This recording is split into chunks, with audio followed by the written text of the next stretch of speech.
From Singapore, a white ship of the Dutch lines brings us to Batavia, capital of Java. Our vessel approaches the modern docks of Tanjung Priok, one of the most up-to-date harbors in the Orient. And as we are anxious to visit the Dutch colonial metropolis, we lose no time in going ashore. We could see the city from a motor car, but for a novel experience, prefer to ride on one of the strangest street railways in the world, the steam tram.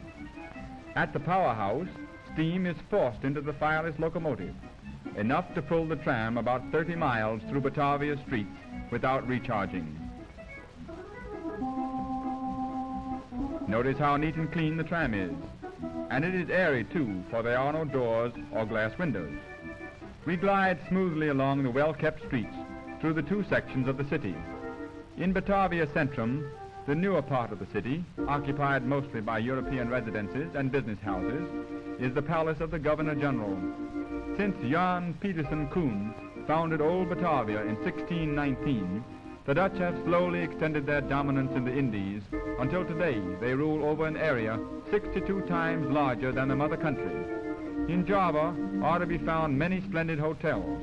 Ahead of us is the famous Hotel des Andes. It is difficult to imagine we are so many thousands of miles from what we had considered comforts of civilization when we see such evidences on all sides in this remote island of the Dutch. This modern building is the recently erected terminus of the efficient railway system that serves all parts of Java. In the section of the city known as Old Batavia are many Dutch and foreign business firms, but it is mostly occupied by shops and homes of Chinese and Javanese. Batavia, like Amsterdam, has many canals which serve many purposes. Every day is wash day here, for not only native washing, but also nearly all European laundry work is done in the canals.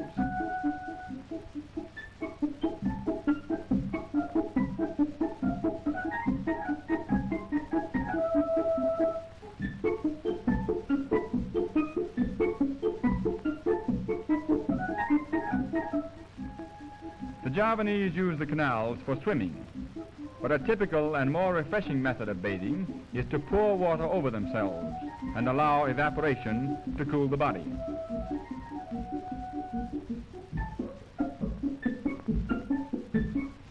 Java abounds in strange and interesting sights.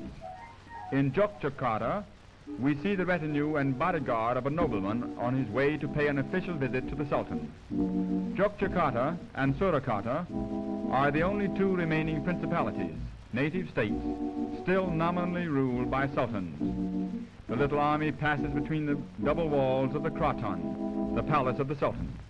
They still wear their fez-like head coverings and dress in sarongs of handmade Batik.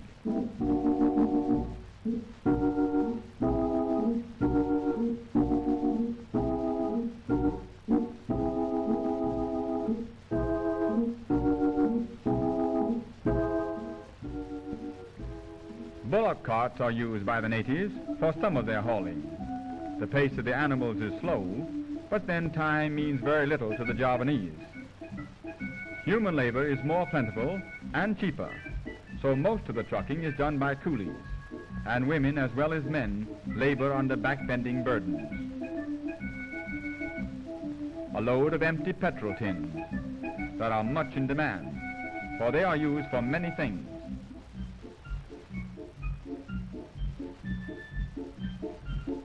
Here's one used to which they are put. A variety of pots and pans, handmade, very cheap, yet quite serviceable.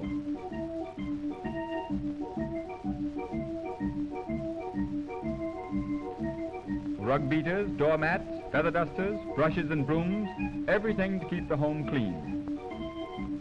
And moving's a simple matter in Java too, for anything is carried by coolies.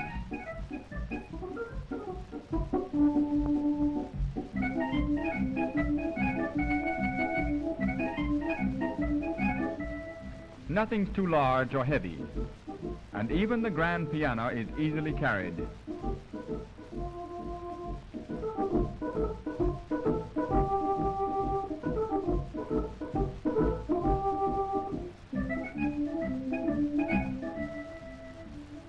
A shop for Batik, the native cloth from which many Javanese garments are made. Javanese Batik is known all over the world. The best comes from Jogja. Most of it is made by women during their spare time at home. If worked on continually, about 10 days would be required to decorate even a simple sarong, while elaborate patterns would take many months to complete. With a little instrument called a chanting, a sort of Batik fountain pen, a solution of melted wax and rosin is applied as a pattern to those portions of the material not to be dyed. It's tedious work, for both sides of the material must be covered with the identical design.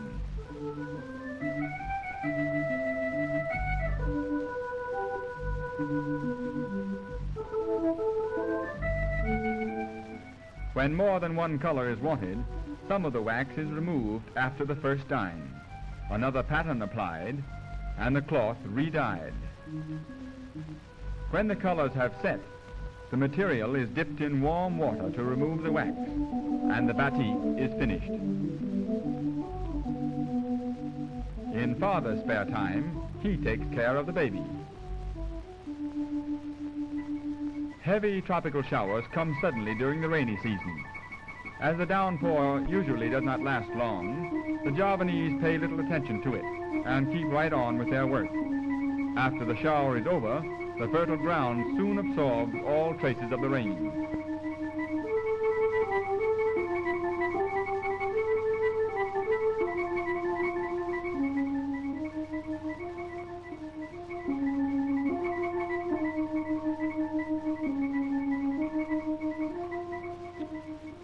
Near Jogja is one of the world's great spectacles, the Borobudur, perhaps the most perfect Buddhist monument in existence. It was built about the 8th century, not as a temple, but as a memorial, and it is believed that some of the ashes of the Buddha are buried here. For centuries, the Borobudur was forgotten, covered by earth and vegetation, and only in recent time was it found and restored. Along the walls of the terraces, there are more than 2 miles of bas-reliefs, depicting the mythical and actual life of the Buddha.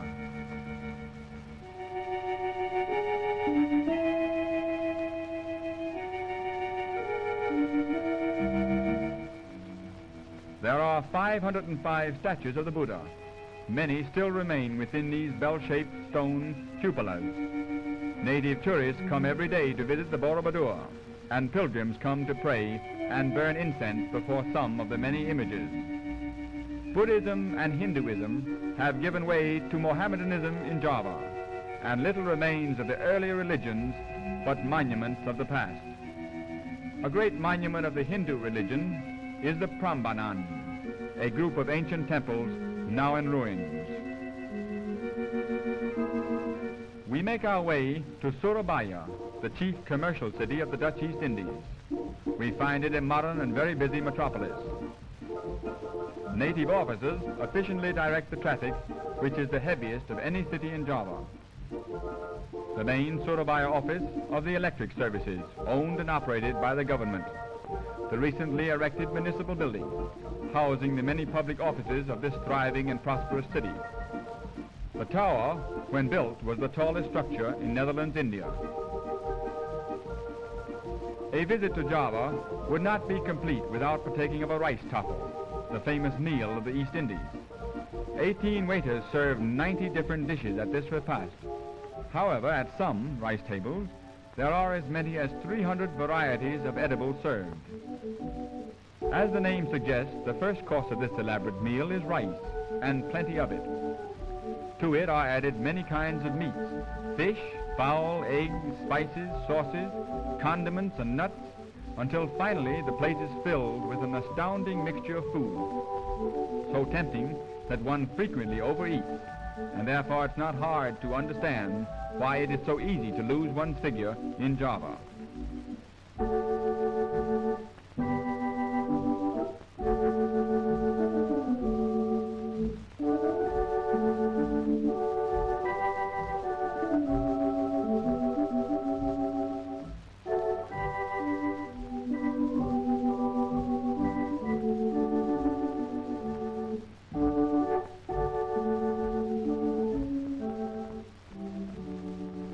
Toast to Java, the garden of the East.